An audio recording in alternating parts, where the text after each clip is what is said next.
It looks like we've got everyone on board. So hello and welcome to all of you who've joined us for this online media briefing. I'm Lyndall Byford from the Australian Science Media Centre. Well, Delta variant is sweeping across the globe and countries are rapidly increasing their vaccination rates, which is bringing a raft of new changes very quickly and a whole host of new questions. So we thought this briefing would be the perfect time to bring together some of the world's leading vaccine experts to answer some of your burning questions. Today's vaccine is an initiative of the COVID Vaccine Media Hub. It's a global source of information on COVID-19 for journalists and fact checkers. There are 10 organizations contributing to the hub, which you can see along the bottom of your screen. And the hub is supported by the Google News initiative. It's publishing new data and expert comments in multiple languages from countries across the globe. So if you haven't checked it out, go there for all your COVID-19 vaccine information. Joining us today, we have three amazing speakers. First up, we'll be hearing from Kim Mulholland. Professor Kim Mulholland is a professorial fellow at the University of Melbourne in the Department of Paediatrics, and he's also a group leader at the Melbourne Children's Research Institute here in Australia. He's one of those people with more titles than I think I've had hot dinners. He's also the Professor of Child Health and Vaccinology at the London School of Hygiene and Tropical Medicine, an Honorary Professor at the University of Nagasaki in Japan, and an Honorary Professor at the National Centre for Communicable Diseases in Mongolia. Importantly for this briefing, he's also a member of the World Health Organization's Strategic Advisory Group of Experts on Immunization, the group that advises the World Health Organization on vaccine policies and strategies. So it is just fantastic that he's able to join us. Thank you, Kim. Next up, we'll be hearing from an epidemiologist and the director of the MRC Centre for Global Infectious Disease Analysis at the Imperial College in London, and that's Professor Neil Ferguson. Neil also leads the Imperial College COVID-19 response team. And finally, we'll have Associate Professor Helen Pertussis-Harris. Helen is a vaccinologist and the director of the Vaccine Data Link Research Group at the University of Auckland. She is also co-leading the Global Vaccine Data Network and was previously the chair of the World Health Organization's Global Advisory Committee on Vaccine Safety. So I think if they can't answer your questions, they're probably not answerable at this stage. There will be an opportunity to put your questions to any of the speakers at the end of the presentations. You can ask your question whenever you like by typing them into the Q&A box, and please use the Q&A box and not the chat box if possible. Or you can raise your virtual hand and we'll unmute you when it's time for questions and you can ask them directly. If you've joined us over the phone and you wish to ask a question, you can press *9 on your dial pad and we'll unmute you when it's time for questions. But we will begin with Kim, handing over to you now, Kim.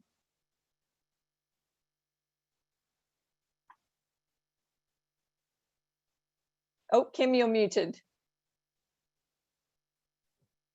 Thank you. Am I unmuted now? Yes, you are. Excellent. Go ahead. Thanks. I just want to share my screen, if I may.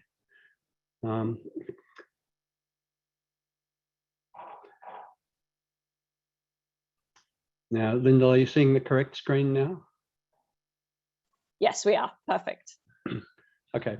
I'm going to speak a few words really about how we evaluate whether vaccines are working.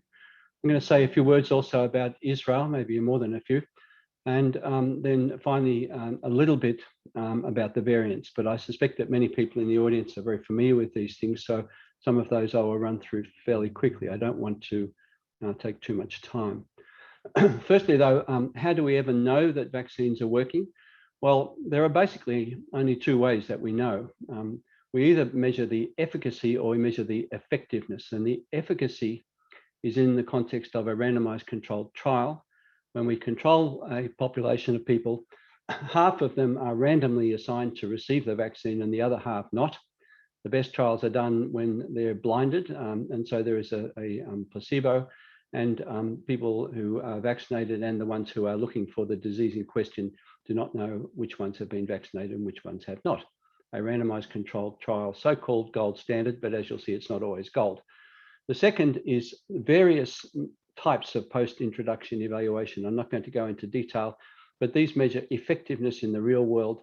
They compare the disease rates in vaccinated and unvaccinated people, like a randomized controlled trial. But the reality is that in real life, vaccinated and unvaccinated people are very different. And they're very different in ways that may affect whether or not they get the disease. And that is particularly a problem with COVID-19. I just want to show you some results from one trial of the coronavac vaccine. And this is a trial that was conducted in Brazil. And it was reported as showing that the vaccine was efficacious at 51%. In other words, protecting 51% against 51% of potential infections. This example shows, firstly, that vaccines generally are more effective at preventing against severe disease than mild disease, which is true, I think, for all of them. But secondly, that the randomized controlled trial is not perfect in the sense that it depends exactly how you look for the cases. And in this case, the healthcare workers who were actually the subjects in the trial had the opportunity to get tested many, many times.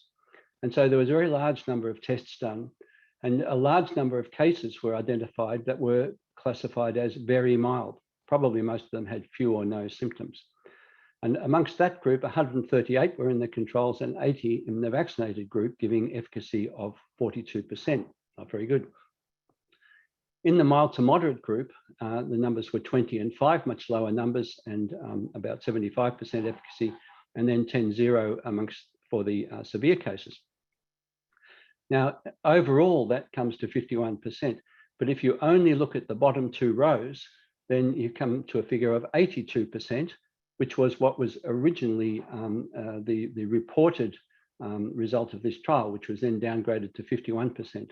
Everyone was confused by that. But it points out that it depends on how the trial is done, what the result is. And the way that some of the trials were done by some of our industry colleagues, this result would have come out as being 80% effective. And so we can't say that 51% is a specific thing about this vaccine. It's just the context of that trial. I want to speak a little bit about Israel. Now, these kind of headlines have been coming out saying that the Israelis, despite having been a fantastically successful country in terms of vaccinating their country, and this is a curve that describes how rapidly they were vaccinated. And indeed, by early April of this year, the majority of adults in Israel had been vaccinated. This is for the first dose, but in fact, the 2-dose recipients are very similar. The thing to remember looking at these curves is that the percent figure refers to the whole population, not the adult population. And Israel is a relatively young population. So that's a very high rate of infection amongst the adults. I think they were all given Pfizer. There probably were some that were not, but almost all given Pfizer. And so by the time we got to June of this year, everyone was looking at Israel as being a remarkable success. This is exactly what we want from a COVID-19 vaccine. Dramatic decline down to 0 practically. And I think everyone in Israel thought that the game was over. And of course, we now know what happened since then, and that's what I want to speak about. The rates in Israel now are approximately the same as they were before they introduced any vaccine. The mortality has also gone up, and on this graph, the green curve is Israel, and you can see their mortality is up there touching that of the US at the moment. And I've listed on this slide the proportions of people who are fully vaccinated in the different countries, and you can see Israel sits at 68% there, just near the UK.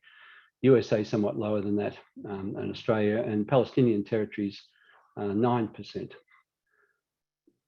Now, where's my slide? Yeah. I want to show you this analysis that's done by an American academic group, which really looks at the Israeli data in I think, a very nice way. Firstly, they've calculated for all ages, they've compared the individuals who were, the individuals who are not vaccinated, 1.3 million, with those who are fully vaccinated, 5.6 million. And then the number of cases in the unvaccinated, 214 and 301 in the fully vaccinated. And if you calculate that out, and the rates are given here and the figures below the number of cases, you've come up with a figure of 67.5 for efficacy. Not very good, actually, especially for this vaccine. And I think most people would have been surprised to see that. But the same data broken down by age gives you a very different picture. The under 50s, which were mostly somewhat less vaccinated, 73% vaccinated, had relatively few severe cases. And all this analysis is for severe cases. And still with 11 in the fully vaccinated group versus 43 in the unvaccinated group, they come out with 92%.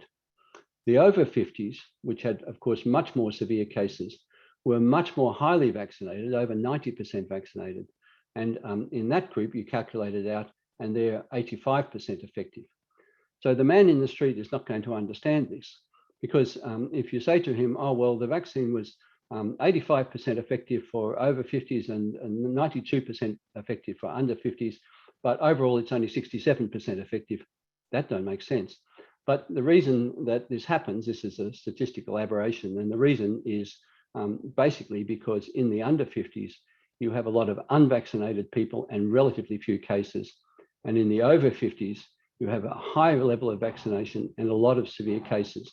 And so these severe cases then are sort of somehow or other linked with these unvaccinated under 50s to average out a figure which is much lower.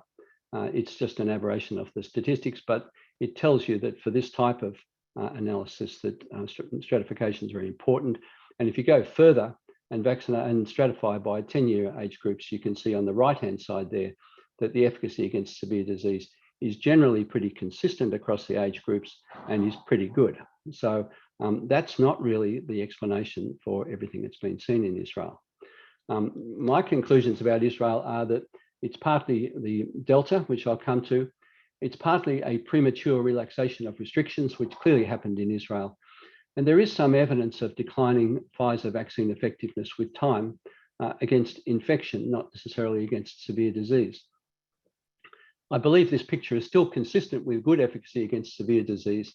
But I must say, when this was presented at WHO, I did ask them about mortality, and the response from our Israeli colleagues was that the numbers amongst the deaths, the number of vaccinators was similar to the number of unvaccinated.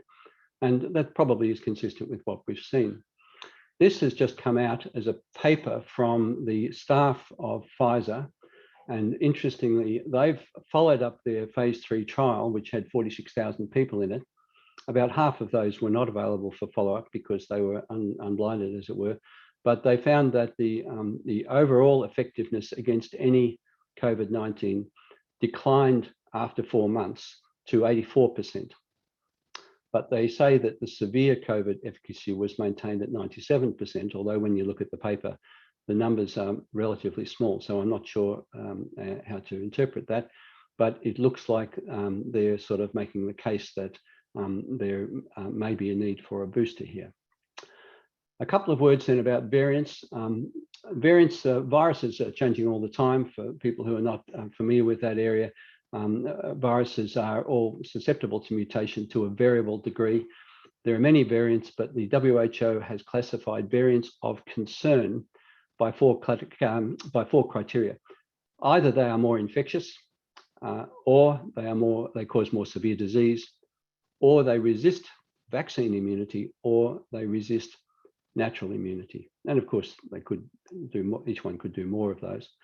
This is the current 4 vaccine variants of concern. They had all these funny names, you can see, but I don't want to speak about that. They're now called Alpha, Beta, Gamma, Delta, which is much easier. They're linked to these countries. We used to call them the UK variant. I know that British people used to call them the Kent variant, a South African variant, Brazil and India. But as you see by this WHO graph of where they are, they're all pretty well global. And I think it's probably inappropriate to refer to them by the name of countries. They've all spread pretty well. They all have different characteristics. I don't have time to really say much about that, except for the Delta has been detected in 74 countries. We know that. It tends to take over because it's a lot more transmissible than the Alpha or indeed the other variants probably. It might be more severe. I've not seen really convincing evidence of this, although some data from Scotland seems to suggest that it causes more severe illness. It's surprisingly difficult to figure that out, actually. It may affect children more. Certainly, if you have a family which is affected by the Delta variant, instead of one or two members of the family picking up the disease from the one family member who's infected, it now seems to be all members of the family. So children definitely get infected more, but whether they get more severe disease, I'm not sure. If you look in the laboratory, and I don't want to bore you with this kind of laboratory stuff, other than to say what this picture shows is that on the left, the Pfizer, on the right, AstraZeneca, after one dose, the neutralizing ability of the serum of people who have received the vaccine one dose, the ability of that serum to neutralize the different variants is somehow reduced, particularly Delta. But after two doses, that comes back to something like a reasonable level. And similarly with AstraZeneca. So it suggests that we need two doses. And in fact, when we look at the British data, you can see that that is very much consistent with that. If we just look at the ability to protect against COVID-19 illness, after one dose of Pfizer, only 33%, after one dose of AstraZeneca, only 33%. But after two doses, that comes up to more respectable figures. And if we look again at more severe outcomes or hospitalization in this analysis, at least, you can see that the effectiveness is maintained. So that's part of the, I guess, the whole picture that we're seeing. So in conclusion, I would say the measurement of vaccine effectiveness is not straightforward, and not everything that we see is valid or real. Most COVID vaccines are effective, but they are less effective at preventing mild disease and virus circulation than they are at preventing severe disease. It's likely that effectiveness will wane over time. And finally, about Israel, Israel has been highly successful with vaccination, but, and this is a lesson for the Australian government, vaccination alone is unlikely to control the disease. Thank you. That's all I want to say. Thank you very much, Kim. So now we will head over to Professor Neil Ferguson. Over to you, Neil. Hi, I don't have slides, but I thought I'd step back a little. First of all, just to update you, I mean, Delta is actually 99% of cases across the whole of Europe and about 93% plus in the United States. It is by far the dominant variant worldwide now. And that is because it is more transmissible than anything else, but it's also has some ability to escape the effectiveness of and the protection given by vaccines. But I thought I would step back a little and just say, if you read the media and see every new study coming out, you see a bewildering variety of level estimates of either effectiveness or efficacy of vaccines against Delta being reported week by week. But we are getting something of a scientific understanding of why we're seeing that variation. And in particular, it's around something called neutralizing antibody titer. Kim showed a couple of slides showing those results, and the fact that we have an increasing understanding that the antibody levels you get in your blood decay over time after you've had the second dose of a vaccine, regardless of the vaccine.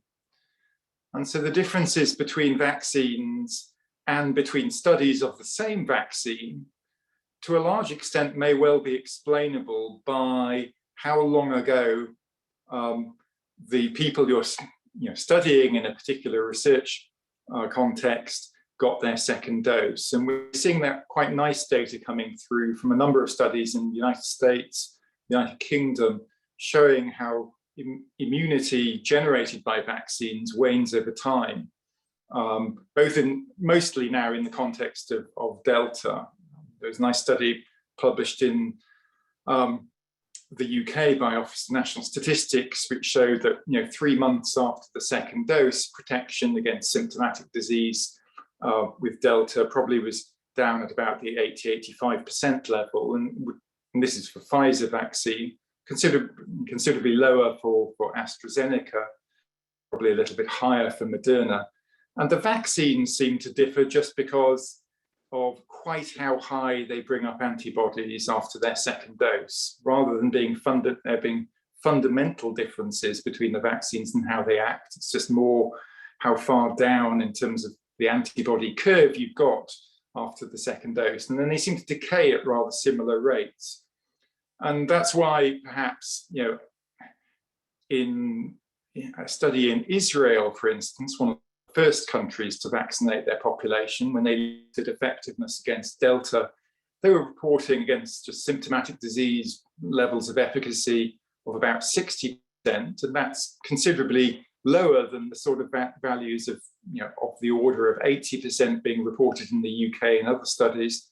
Those differences may well be explainable, but just by the fact that Israel successfully vaccinated their population earlier than any other country. And so as we go forward, we're getting much more data on that combination of vaccine effectiveness studies and logical studies of how antibodies actually are behaving in people and how quickly they're decaying. And that is informing considerations by individual countries and by the World Health Organization as to the potential value of booster doses, particularly in the context of Delta going forward and then potentially other variants. And one of the reasons that it looks like booster doses will be particularly valuable in the context of Delta is it boosts you up to a level of, even if the last dose you had maybe was 3-6 months ago, having a third dose boosts you up to antibody levels even higher than after your second dose. And because protection is dependent on antibody levels, that can boost you back up probably to, has yet to be measured, but it's likely to be well over 90% protection against symptomatic disease.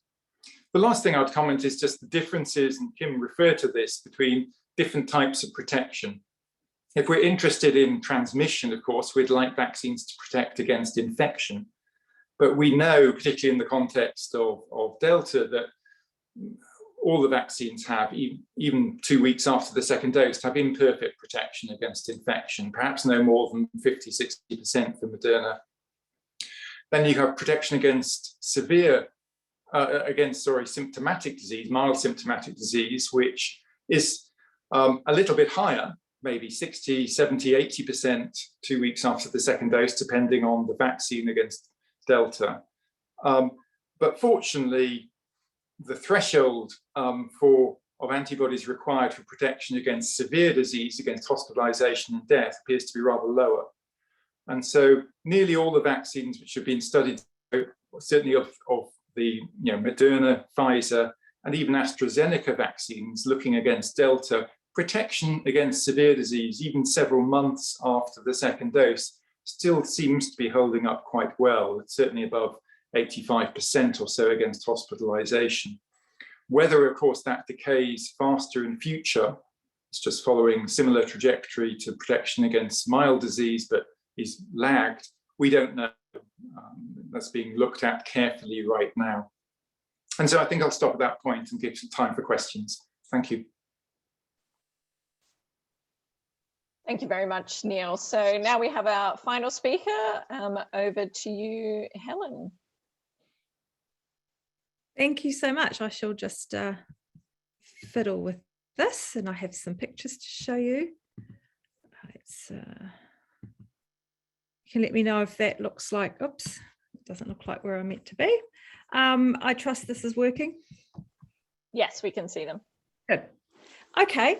So my little brief here was to talk a little bit about booster shots and are they likely to be necessary, and also about what does the safety data tell us. So we'll start with boosters. What are boosters? And I'll just give you a little bit of a first principles, and that is that the first exposure to a vaccine initiates what is unsurprisingly called a primary immune response.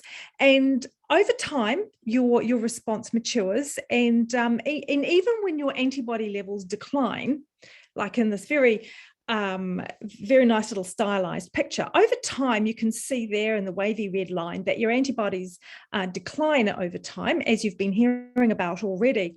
But just because those start to go down, it doesn't mean that your immune system isn't actually very busy getting on with other things. So during that time, it's actually continuing to mature that immune response, even though the antibodies that you can measure in your blood might have declined. So then you come along with what's called a secondary response, and that's a vaccine booster. So that might be a dose of vaccine. It could also be you getting exposed to the infection itself, and it stimulates what's called a secondary immune response. And this causes that memory and all of those good things that have been going on just quietly in the background there to be recalled. And that results in a fairly massive expansion of your immunity. And you'll see, as part of that, you'll see a rise in your antibody levels, and they'll shoot up. So in order to have this fabulous secondary immune response, you need a little bit of an interval between those first doses. It might be 1 or 2 doses to get things going, and then coming along a bit later with another dose for your secondary response to get the full effect of all of this. So one question, I think there's 2 questions here that we have to think about. One is, do we need boosters? And the other question, I think, is, do they actually work? So just thinking about that a little bit. So antibodies have been observed to wane, as we've seen. However, as I said, that immune response continues to mature over time. We've seen breakthrough infections, and that's been beautifully illustrated by the other 2 speakers, and observed increasingly too in people vaccinated some months ago. However, the vaccines still look pretty good at preventing illness, particularly severe illness. So most of the decline also is being observed perhaps among older people. So boosters might prevent more infections and transmission, because in order to prevent that infection, we really need the presence of these antibodies. And if they've waned, that might make establishing an infection more easy, even though you are still resistant to getting disease. So the other thing is, boosters could help improve immunity to variants. And people who might not have responded so well at the beginning to their primary doses might also benefit from a booster. So just thinking about the potential for boosters, I think there are some considerations we need to think about. It's likely that these things will contribute to the overall community immunity. But one of the things is that one of the issues we faced, and we've talked a little bit about variants, is that without dampening down this fire that we see among all our populations in the world, among global populations, we're going to continue to fuel the evolution of variants, because of course, the more hosts for the virus that you have, the more opportunity for variants to arise. And of course, some of those might be more effective at evading our vaccine immunity, which is a very frightening thought. And we're thinking about these populations, thinking about Africa, who really haven't yet been able to deliver vaccines to a very high proportion of their population. And we also have the issue of large pockets of vaccine refusers. So thinking about some of those states in the US, for example, where you're really seeing issues in where you have a lot of people who don't want to have the vaccine. But one of the things this could do is divert resources from getting the first doses administered to people that haven't yet had them. And at the moment, where there's, although there's no sort of reason that we think there'd be a problem, we don't have a lot of safety data on boosters so far, if you're going to be thinking about deploying these really widely. We're not safe until we're all safe. So one might argue, though, that a booster dose could be incredibly helpful to prevent severe disease in some of those really at-risk populations, like, for example, the elderly, and also some of the frontline professionals that are really at high risk of getting infected and getting mild disease. And I think this really, I think this comment really struck me by Dr. Michael Ryan from the WHO, when he said, we're planning to hand out extra life jackets to people who already have life jackets, while we're leaving other people to drown without a single life jacket. So I think that's just, there's quite a lot to think about when we think about giving booster doses. So moving on now for something completely different, and that is thinking about how safe are these vaccines. So I guess, of course, when these trials that we watched so very closely were conducted, the results indicated a very favourable safety profile in the vaccines that were ultimately, most of the vaccines that were ultimately authorised. And one of the problems is you can only have trials. It's so big. You can't have them bigger than they were. Like, you know, for example, the inclusion of, say, several tens of thousands of people, and that's not big enough to exclude events that could be very rare. In fact, some events are so rare you'd actually need to have a study with about 4 million people in to exclude the risk of a rare event. But now we've got the experience of something in the order of 5.3 billion doses. So in order to look at this, we start turning to big data to assess the safety in really, really big populations. So this is my little diagram I like to kind of use to express that the profile, the safety profile of a vaccine, of any vaccine, comes from the information that comes from a number of different places. So, of course, we started with the clinical trials, and they gave us, I guess, in a way, the go-ahead to start deploying these vaccines more widely. And once we get them out into populations, into lots of people, we start looking at passive surveillance. And passive surveillance is where people can, both the public and health professionals, can voluntarily report events that happen after vaccination. Now, that doesn't mean the vaccine has caused the event, but these are enormously useful at picking up weird stuff, things you don't expect, things that are concerning that you might not pick up in the earlier trials. So they're like an early warning system. And then as we go along, we can also use things, enhanced surveillance, for example, using mobile apps and that sort of technology to start actively collecting data by asking people how they are after their vaccine. But what we really have that is really super powerful these approaches here, where we go really, really big. And here is where we have the ability to start looking at vaccine safety in millions of people by basically comparing vaccinated people with unvaccinated people. And there's actually a lot of entities around the world that are able to do that. And one of the things that that my group are doing is that we're leading a global initiative where we're actually got about 17 countries all participating in coordinated studies so that we can put these results together and have a lot of study power. But using these things, we can pick up some really rare stuff. So just to finish, I want to pick out a couple of serious events that have been causally associated with these COVID-19 vaccines. The first one is the viral vector vaccines. So, for example, the AstraZeneca and the Janssen vaccines.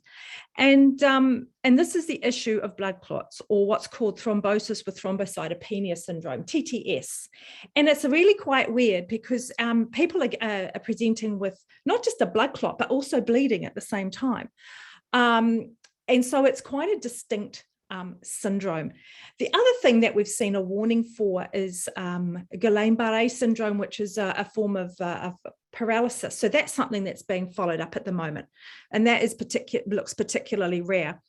So I've just given a little cartoon here just to illustrate the potential harms here that you might see in different age groups, because not all parts of the population are necessarily equally at risk from these things. So here's an example here. The highest risk people, and this is if you had 100,000 people exposed, and you can see there's about just over 1 in 100,000 if you're in the highest risk group. But of course, that group is also at the lowest risk of serious COVID. So there are things to think about there, but you can see, even so, the risk is very small compared to the potential benefits. And I think, as we've seen since this data, which goes back to March, we're probably seeing more of a burden coming into those younger age groups.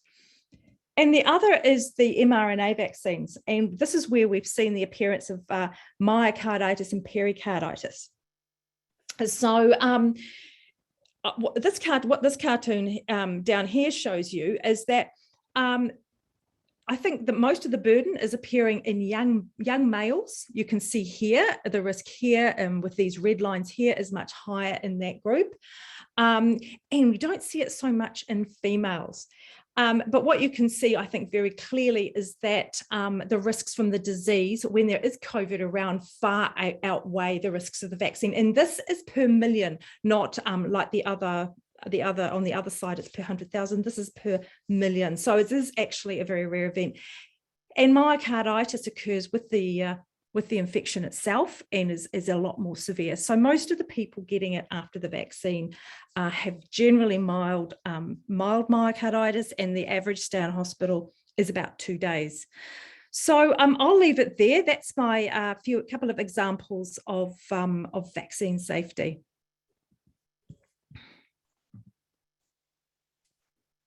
Thank you very much, Helen, and thank you as well to Neil and Kim for your presentations today. So there is now an opportunity to ask questions. I can see we already have some questions coming in. Just a reminder to please put your question into the Q&A box and not the chat box. And if you can please also include your affiliation along with your question, that would be fantastic. We do have some raised hands as well, so in a moment we'll unmute you, but we'll start with the questions we have in the Q&A box. The first question is from Michael Paris from the Newcastle Herald. He says, how concerned are you about the mu variant? I address that? Go, Neil. So it's Public Health England, and we've detected 40 odd cases in the UK through travellers because we do so much sequencing, is monitoring it, and we've discussed it in the various technical groups. It clearly has a cluster of mutations which would suggest it's a can potentially partially escape immunity, probably more similar to Beta, the old South African variant, than Delta, so maybe a little bit more than Delta. But the important thing is we have no evidence so far that it really is more transmissible than Delta. And so my current feeling is that Delta probably outcompetes it in terms of transmission, which is really the important thing. So at the moment, I would say we need to monitor it, but there's no particular signals that this is of any more concern, for instance, than the Beta variant. Did anyone else want to jump in on that as well, or? No, I agree with Neil. Happy with that. Okay, and the next question is from Patrick Eichmeyer from Tagesspiegel Berlin. And Patrick asks, most studies and public perception focus on antibodies as the basis as a measure of immunity. What can the panel say about cell-mediated immunity and vaccine efficacy, and how much do we know? I can have a go at that. Go, Kim. We don't know all that much. I mean, there have been quite a number of sort of a range of cell-mediated immunity assays that have been built into the various studies. I think the general feeling is that antibody-mediated immunity is easy to measure, and it does seem to correlate with infection. That is, I'm talking now about neutralizing antibodies, but it's likely, I think, that cell-mediated immunity is more associated with how they deal with the real serious disease.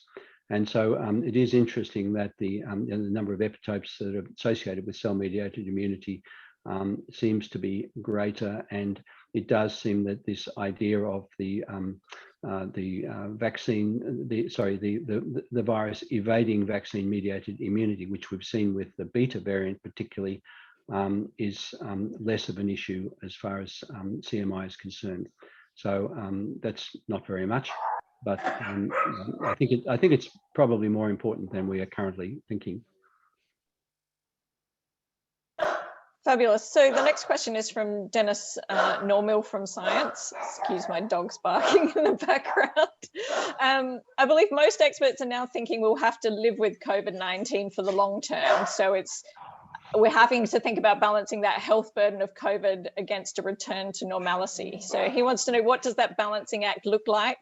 What level of vaccination would be considered sufficient?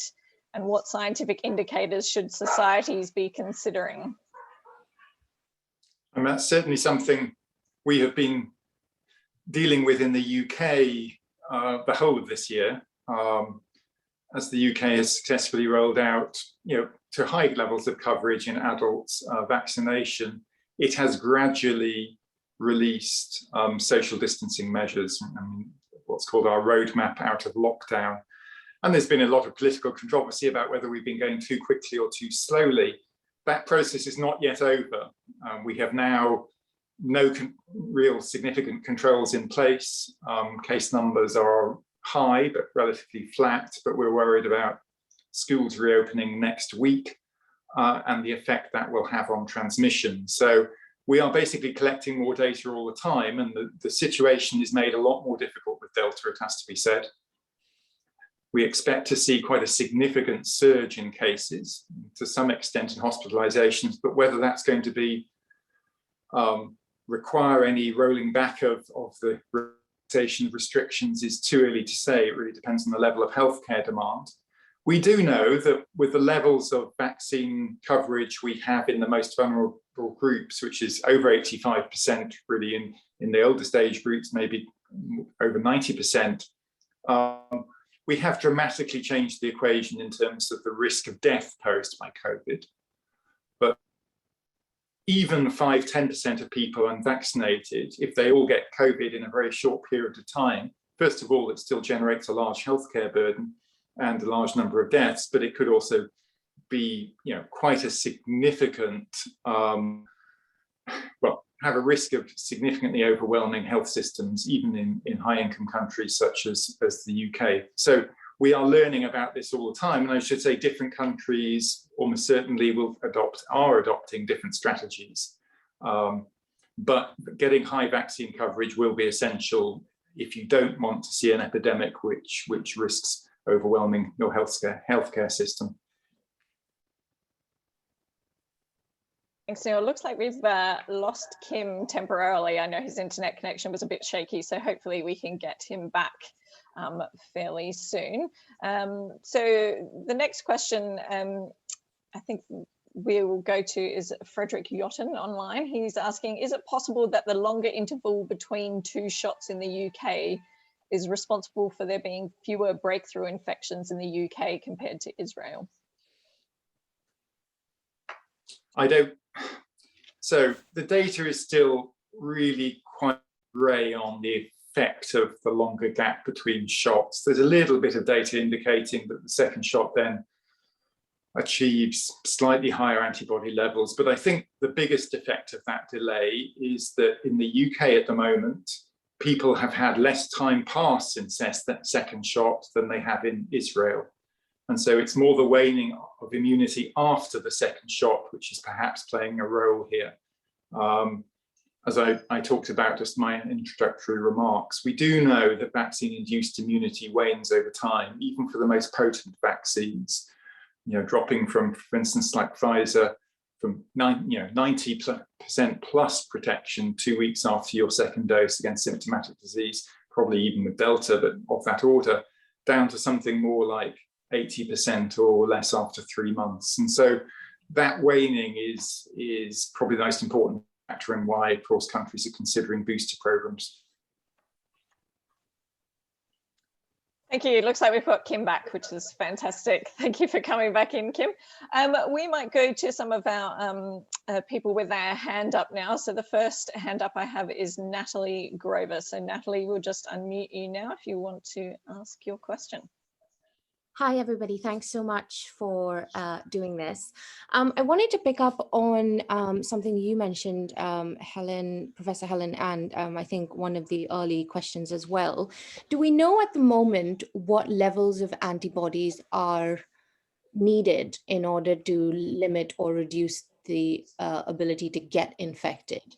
And following on from that, does that mean potentially that rolling out boosters might, therefore allow for that wonderful idea of herd immunity to come back into contention, given, a lot of scientists are now saying with the infectiousness of the Delta variant and the rate of breakthrough infections, herd immunity is no longer a possibility. Thanks. Natalie, could you just say where you're from as well? Oh, sorry. I'm from The Guardian. Thanks. Well, I'll have a stab first, but I'm sure these other gentlemen will also have something to chime in. There doesn't appear, at the moment, one of the issues is there's no what we call correlate of protection, unless that's emerged very recently. And that means there's no sort of nothing you can look at and say, okay, that person is protected, you know, at whatever level of perhaps antibody that they have. So that also brings in the question of when you might introduce a booster. So I think there's probably going to be a real role for serology and looking at what's happening in people as they become infected. But I suspect there's other comments there. I mean, I think this is an area scientifically which is changing quite fast. Miles Davenport, based in Sydney, has done a nice study pulling together a lot of the information on neutralizing antibody titers in relationship with protection. And so, whilst I agree we don't have an individual level correlate of protection, so we can't do a test on a person and say you are definitely protected, at a more of a population level, we are getting a much better understanding of the level of antibody titers required to block infection. And so the sort of levels which are achieved by, for instance, the Moderna vaccine 2 weeks after the second dose seem to give a high level of protection, again, even for the Delta variant, against infection at that time point. But the challenge is that those antibody levels wane over time.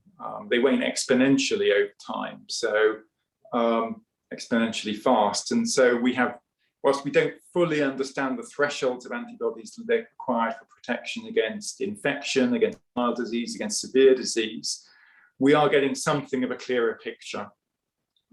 Don't know if Kim wants to add to that. Yeah, I mean, for other vaccine preventable diseases, we don't necessarily say that when the antibody level has declined that the immunity is gone.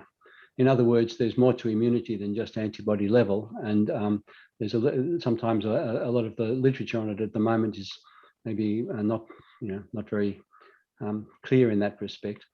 But I would like to touch on this question about herd immunity. I know that people have sort of gone off talking about that now. It used to be everyone's going to go and reach the level of herd immunity that's required for the herd.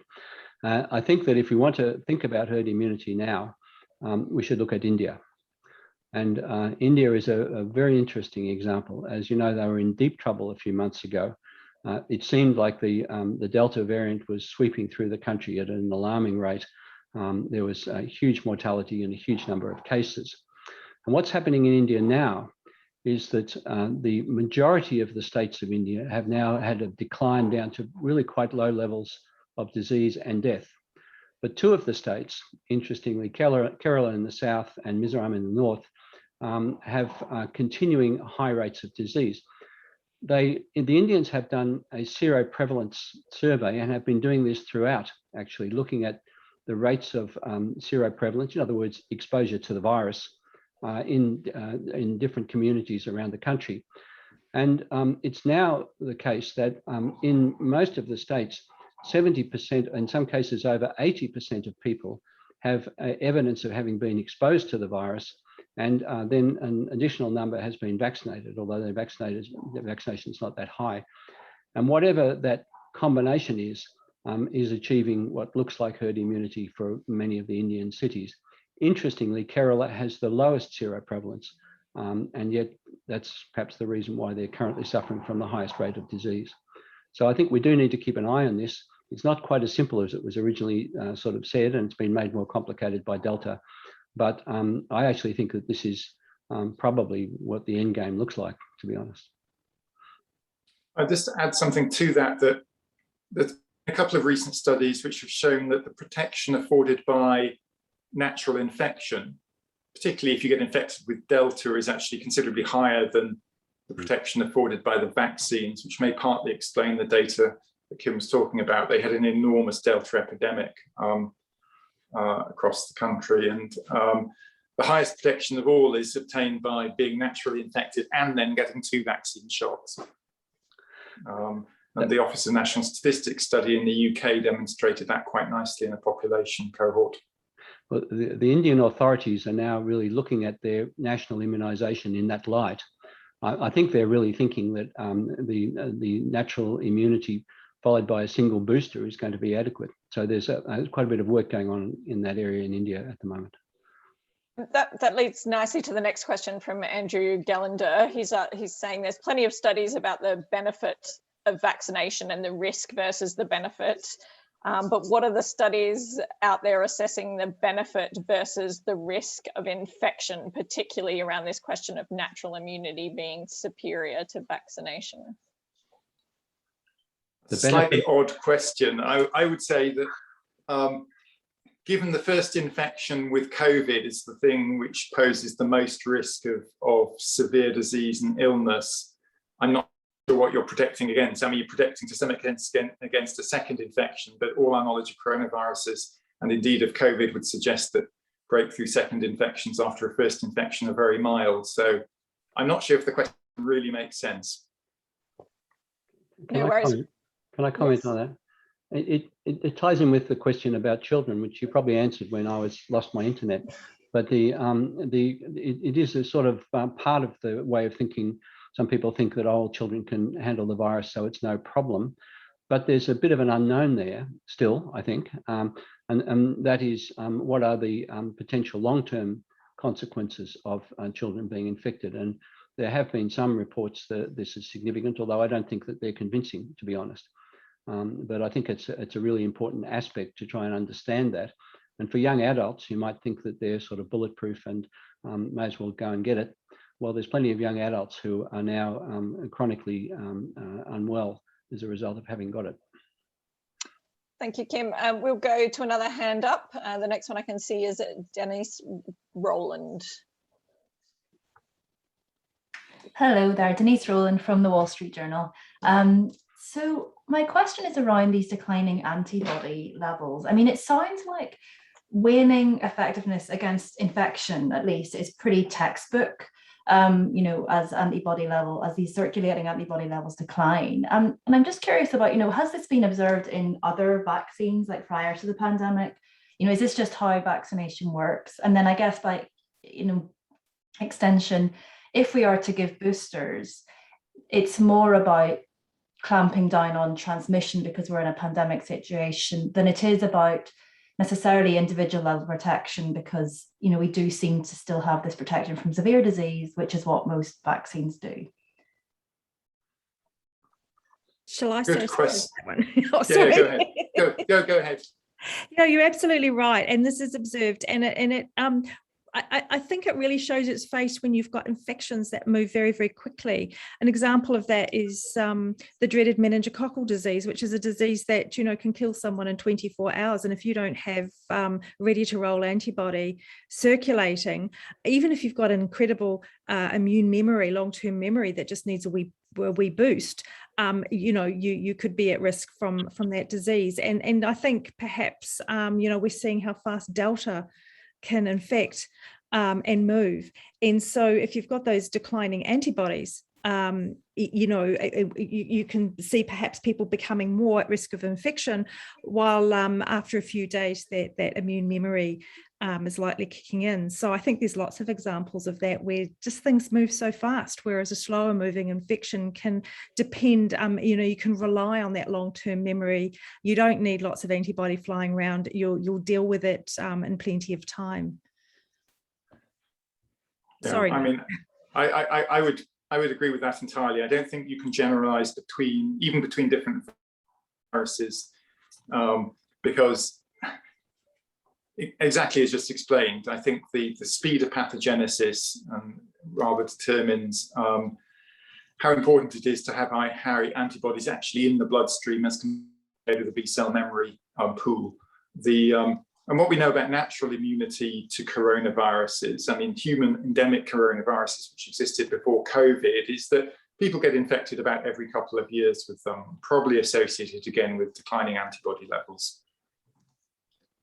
I'm just sitting here trying to think of another a vaccine that sort of behaves in the same way. People think of flu, and I don't think that's a really good example because it mutates so fast. I'm thinking about the malaria vaccine, which is in the news at the moment, and the RTSS vaccine, which there's been a very successful trial just been reported from Burkina Faso and Mali. And I think it's likely that that vaccine is going to be used in countries like that as an annual vaccine. In other words, children are probably going to need to get a dose every year because malarial immunity does decline over a period of months. And certainly malarial immunity associated with the vaccine, but also malarial immunity associated with natural infection. So that I think is going to be a vaccine that's going to behave in the same way. I'm not sure that I can think of other ones. Most of the other vaccines that we use provide immunity that's lasting for years. There are a couple of examples of ones which we've been sort of disappointed by their short-term immunity. For example, the typhoid polysaccharide vaccine, which lasts for a couple of years and has now been improved. So it's a much more long-lasting vaccine. But I don't think of another really good example like that. Others may have. But maybe a bit of pertussis, a bit of whooping cough. Yeah, it's a bit longer than that, though. Yeah. Okay. But I think we generated the vaccines against, in some sense, the easy vaccines. Yes, that's right. Years and years ago, and we have never generated a coronavirus vaccine before. I mean, in other contexts, coronaviruses are the things which cause the common cold, and so I think there are reasons for that. And we are tackling now much harder pathogens to generate vaccines against. And I think the malaria example, whilst the biology is fundamentally different, is a good example because you need very high levels of antibodies in your bloodstream to block malarial infection. Okay, the next question is from Chun Chi from the United Daily News Group in Taiwan. She said there's no real epidemic in Taiwan, but people are anxious about not enough vaccines being available. Their fully vaccinated rate is less than 5%, but their government is focused on lifting the first dose rate and having strict border policies. But faced with Delta, should they start pacing up their second dose process, especially for the more vulnerable population? Can I respond to that? Yes, please, Kim. That's a really bad situation. That's an accident waiting to happen, in my opinion. We sort of made the same mistake in Australia in a different kind of way, thinking that we were kind of nice and comfortable, and I think New Zealand did also. Delta is another story. I can't imagine Taiwan being able to remain free of Delta, and they have to do something about their vaccination rate. Also, it's not a long-term sustainable strategy. I mean, we're not going to eliminate COVID from the global population. So whilst countries such as Australia, New Zealand, Taiwan, in some ways did very well at preventing themselves seeing very large numbers of deaths and hospitalizations by keeping COVID out, you just can't do that indefinitely. So at some point you have to relax, open your borders. And the only way you can do that safely is by achieving a much, much higher level of vaccine coverage than Taiwan has now. Okay, we've got a couple of questions here that are a bit related, so I'm going to group them together. So we've got one from Sharon Itano, who says, could you clarify if all vaccines have similar efficacy against Delta?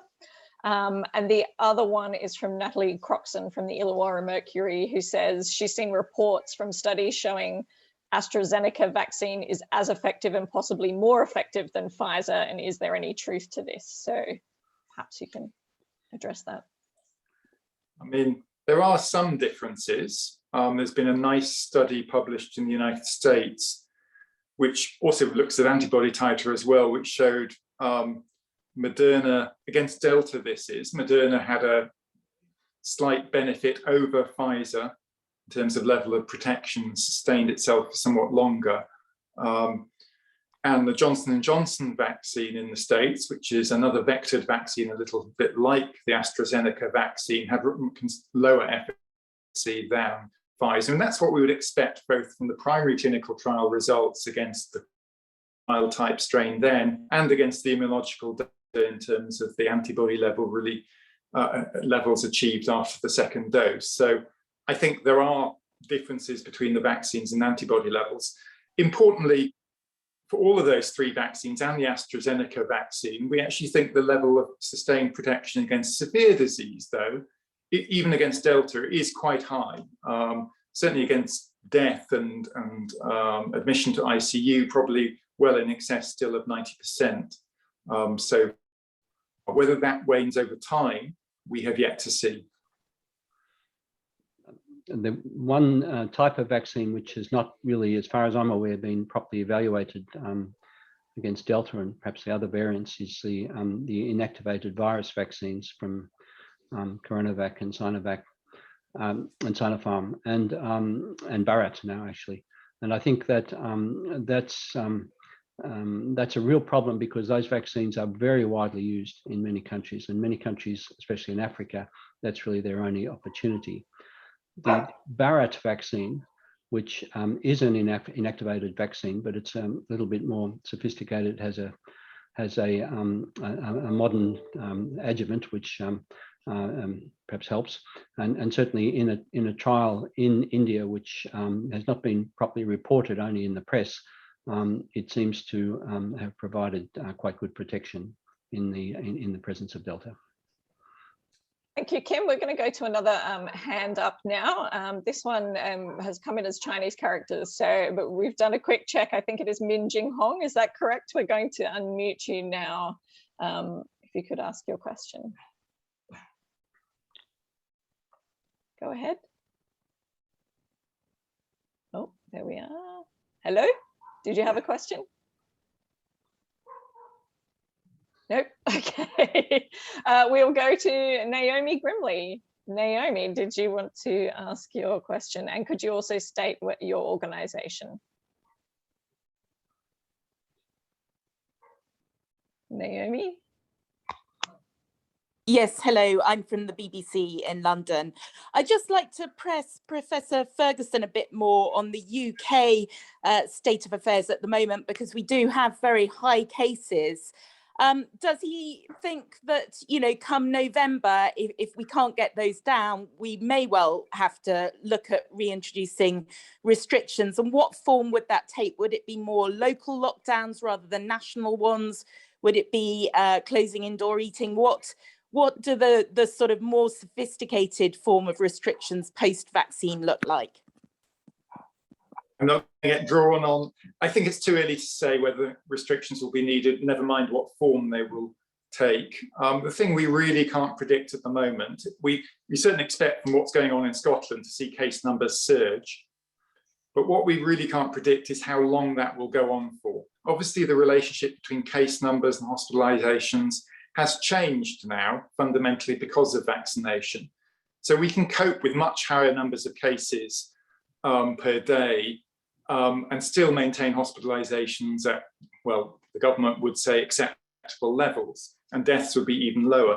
But that only holds for so long. So if we do get above 100,000, 150,000 cases a day, then we start seeing very significant demands on the health system. And it will be up for the government to decide at that point, or at some maybe earlier point, you know, what the implications are that for policy. I'm not going to get drawn on what that might be. Thank you very much. So we've also got a couple of questions about young people specifically. So we have one from Atula Uwur. I'm really sorry about my pronunciation. I'm sure I've mangled it, but Africa has a youthful population. Any comments on mutants targeting this population specifically?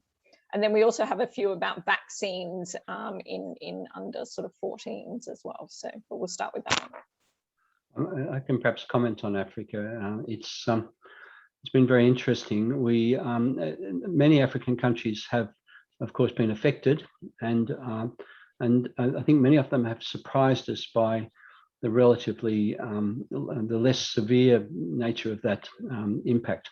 And this is not due to cases not being detected. I think that genuinely it seems like they've been less affected. However, the nature of African countries, it's a bit like Laos in Asia, are countries where there is a city which is usually a minority of the population, and a majority of people living in rural areas, often quite vastly separated from the city, and nowhere near as much movement and transportation as you see in Western countries or in Asian countries. So I still fear that the worst is yet to come for Africa. As far as the variants are concerned, the beta variant definitely has been demonstrated in countries like Malawi. In fact, there was a terrible situation where there was a group of workers, I think, were sent home to Malawi from South Africa, and they brought the variant with them, apparently. But there are the other so-called Southern African countries have also had the variant. For much of Africa, we don't know, I think. I think there's not enough genotyping being going on to really understand what's happening in many parts of Africa. So it's unknown, and it's good to think that maybe they're escaping, but I'm not holding my breath. I think it's just going to be a slower process. Thanks very much, Kim. We now have the question from the journalist who didn't have a microphone, so that's why she couldn't answer it before. She said she's from the Taiwan Public TV Service. She's saying confirmed cases found in Taiwan recently are all coming from outside, I think, and breakthrough cases from those who have at least 2 doses. Are there any suggestions or experience that they can use from the outside world to strengthen their public health and hygiene so that they can reduce the border cases that are coming into their community? I'm waiting for my colleagues to answer, but well, yes, I mean, I think the only thing you can do to tighten up is basically make quarantine even more rigorous, test people for even longer. But as I said, I mean, whilst Taiwan's strategy thus far has been effective, I think it's sustainable long term, particularly against more infectious variants like Delta. So where a higher proportion, I mean, you certainly can't rely on vaccine passports as a 100% effective tool at preventing infection coming to the country. Mongolia had probably the most effective quarantine that you could imagine, with Siberia to the north and China to the south. And for right up till early this year, they had only had cases on the border. Their quarantine was 4 weeks, and it was very strict. It wasn't in a kind of fancy hotel, and they managed very well. But now Mongolia is in deep trouble with very high rates of disease spreading all around the country. I very much agree with what Neil just said. You can't keep it out, you know. Thank you. Now I'm aware we're sort of at the end of our time here, but we have about 20 more questions. So I just wanted to check if the speakers were okay to keep going for another 10 minutes. I can carry on for 10 minutes. Perfect. All right, we'll keep going. So Jennifer Strasberg from the Wall Street Journal is asking, do you believe that a next generation universal vaccine is a realistic expectation for coronavirus? And based on what we've learned about the immunology and pathology from this vaccination experience? Who knows? I mean, I don't think there's interesting technologies being explored, you know, targeting different epitopes, different targets, but it's much too early to say. I think that it's been something like a miracle, the success of the vaccines up to now. You know, I mean, it's a very tough target, as Neil said before. Seems anything's possible now. Helen, we have one from you from Jonathan Webb at the ABC. He's saying, is it fair to say that we've probably already seen any vaccine side effects that are likely to develop, that lots of people are still expressing concern about long-term side effects that are yet to emerge? But he's saying his understanding is that that's very unlikely, based on previous vaccines. Yeah, I mean, you know, biologically, you really don't, you're not going to see anything beyond two months, and most things will occur within a couple of weeks. And that's based on both the experience, you know, the hundreds of years of experience we've had, but also on, biological plausibility, with the exception of one thing, and I think this fuels some of this, and that's the idea of vaccine associated enhanced disease, where you get a response to a vaccine that is, say, not ideal, and then when you become infected with the with this and get this infection, that your immune response actually enhances, for a number of reasons, the disease. And we have seen examples of that, particularly in a vaccine that was used widely, but we've also primarily seen it in the laboratory. Now, to avoid that, you don't want that to happen, so you go through a number of a whole lot of processes before you even stick it into a human, to ensure that you are going to avoid that. And then once it does go into humans, you monitor very, very closely for any signs that could be possible. And I think at this point we can be, reasonably confident that this is not going to be the case. And also I can say that we're also monitoring and going to continue and actively monitor for that, but it seems highly unlikely. I have to say I worry about this, and I guess I think it's unlikely too, but I do worry about it. And I look at some of the countries where, despite high rates of vaccination, they've seen continuing high mortality despite falling caseloads. There's a couple of countries that fit into that category. I think we just have to keep our eyes open for that. I think, Helen, you're referring to RSV vaccines before. I guess, and I think that's the best known example of this vaccine enhancement. I think I know. Vexia. Yeah, well, Vexia. Yeah, there's 4 or 5 others too, I think. But my understanding is that the SARS vaccines in animal models did demonstrate this. Well, I mean, that was the case of an inactivated and without an adjuvant, where that was observed. And once you added the adjuvant, it was no longer the problem, and certainly hasn't no indication with the others. But I agree, it's something you watch for. We've actually got a working group on that, and next year we'll start really trying to delve into it. But so far, I feel some optimism there that won't be the case. Okay.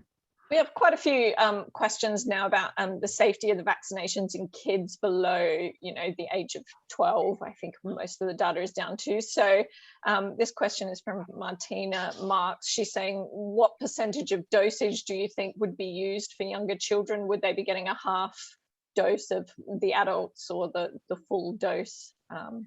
What evidence do we have about vaccinating young kids? My understanding from Pfizer is that they've looked at a number of doses, and it's probably going to be a fractional dose.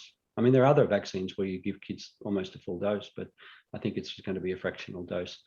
There's also a question of reactogenicity, which has to be taken into consideration. We've not got very much information about this at the moment. Okay, then we've got a couple of questions here about booster shots as well. So Nick Grimm from the ABC is asking, does the panel believe booster shots should be rolled out internationally? And specifically in the Australian context, what measures should be prioritised by the Australian government to help control the disease in concert with higher vaccination rates?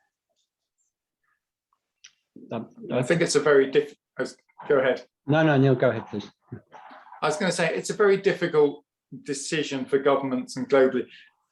If you look at where individual vaccine doses now would have the biggest benefit, the global human population, it's certainly pushing them into arms of people in low-income countries. But there is increasing data that if you're in the fortunate position of a high-income country with a large stockpile of vaccines, there may well be benefit from vaccinating your more vulnerable groups, but it doesn't give the biggest benefit globally. So I understand both points of view. That I understand why Israel, other countries are now pushing out booster shots rapidly to get higher levels of protection in their population in the face of waning immunity in Delta. But the unfortunate consequence of that potentially is that you leave a large section of the world's population vulnerable for even longer. Yeah, the Israelis are vaccinating with a third dose the elderly at the moment. Most of the people who've been vaccinated, I think, are over 65. They are planning, though, to go for the whole population. I think interestingly, though, in Israel, the elderly were mostly vaccinated really quite a long time ago, in January, February, and so they are all sort of coming up to that age to get them. But I really agree that this is a vaccine equity question. You know, I'm quite sensitive to this because, you know, most of my work is in poorer countries, and the country that my wife comes from, in fact, has not had anybody vaccinated yet, up to now. Nobody. And the next question is from Andrea Arnell. She's from Verifact in Spain. She's asking, why is there not much data about a new DNA vaccine called Zy-Cov-D from India? It's the first DNA vaccine in humans that's been released. Should we trust the data released by them in a press statement or wait to see the official report? I saw the press statement, and yeah, it's just, I couldn't make enough sense of it to really comment. You know, it sounds like it's positive, but they didn't give any information really. All right, we'll move on. We have a question from Fermin Grodira. The supposed waning immunity is more due to Delta variant or just because of the passage of time? The decline in antibodies means a lower immunity, or the immunological memory can close that gap? From a fact checking. The waning of neutralizing antibody titers is nothing to do with Delta, but it has a bigger effect on Delta because you need a higher level of antibodies to achieve the same level of protection. So, I mean, the two things are coming together, but just the waning of neutralizing antibody titers seems to be universal across coronavirus vaccines to the extent it's been studied thus far. And we've got a similar question. How high are the antibody levels after a booster vaccination? And are they significantly more effective against Delta? And how do they decline with time after a booster? That's from Heike Lecoeur from Der Spiegel. So there's been quite a lot of work on that done in the last few weeks and months. And it looks like you get a 4 to 8-fold increase in antibody titers from a booster dose, a third booster dose, depending on the gap between the second dose and the third dose, which takes people, talk about the mRNA vaccines, back up to the levels or even higher than the levels seen after their second dose. So the data there is looking quite promising, even when you mix vaccines together. So you don't necessarily need to use the same vaccine again. And the other nice thing that we're seeing is that the memory, as it develops, it is also becoming better at targeting some of these variants as they appear. So it's becoming much broader as it develops, which is also encouraging. Yeah, I think the mixed schedules are going to be the way for the future. It's complicated for countries to deal with, but I think that the evidence seems to be that ultimately it's going to be better to have maybe priming with one vaccine and then boosting with another vaccine sometime later. That's where we're going to go. My concern, as I said before, is the same as Mike Ryan's concern, that you know, this is a vaccine that really should be distributed much more equitably. Thank you. We've got a question now from Connor Witten. Professor Kim mentioned elderly people in Israel could be due for boosters now because they were vaccinated in January or February. What does the data tell us about how soon booster shots will be needed for vulnerable groups? You know, this comes back to the question, the same question that we've been addressing really, and that is that you can see antibodies waning despite some of the dramatic sort of information from Israel. In fact, it looks like from the paper that I showed and from the British studies that there is an incremental decline in effectiveness over 6 to 8 months. And I don't think that it's, and Neil may correct me on this, but I don't think it's been associated with substantially higher risk of severe disease. It's perhaps higher risk of infection. And so I think that it's going to be a difficult decision to to take as to whether countries follow that signal or look for the signal of evidence that there is really severe disease coming in two-dose recipients. The Israel experience might suggest that, although I would point out that even in the older people, the efficacy against severe disease remains high. Even though you're getting a fair few numbers, the efficacy remains high, at least up to now. It's about 8 months now. I mean, I would agree with that. There's slight hints in some data now of slightly declining efficacy against hospitalization, but people still seem to be protected against death and very severe outcomes. Part of the issue is around, what's your purpose of the booster program? And I think in Israel, they actually want to suppress transmission with it, as well as just, if you have even 10% of your population unvaccinated, then one way of reducing risk to them is by boosting the immunity of everyone else. I think the UK is adopting a much more incremental approach. So at the moment, our Joint Committee for Vaccines and Immunisation is only recommending boosters for clinically extremely vulnerable people, which is only about 1% of the population. Fabulous. Well, I'm aware our speakers have to dash off now, so I want to really give them a big thank you. Apologies, we haven't had time to get through all our questions tonight, but I really thank you all for joining us with this online briefing. A recording of today's briefing will be available shortly on the COVID Vaccine Media Hub.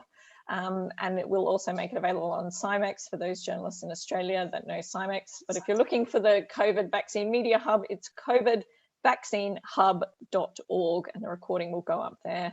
If you have any further queries, you can contact me here in Australia on +61 449 122 100. I'm just going to say it's about 7 p.m. here, so I will be going to sleep in about 3 hours, but up till then you can give me a call. Otherwise, you can email me at info@smc.org.au and we'll get back to you as soon as we can. Thank you so much to Kim, Helen and Neil for joining us today. It's been a fabulous presentation. Thank you. Thank you very much for having me. Thank you. Thanks.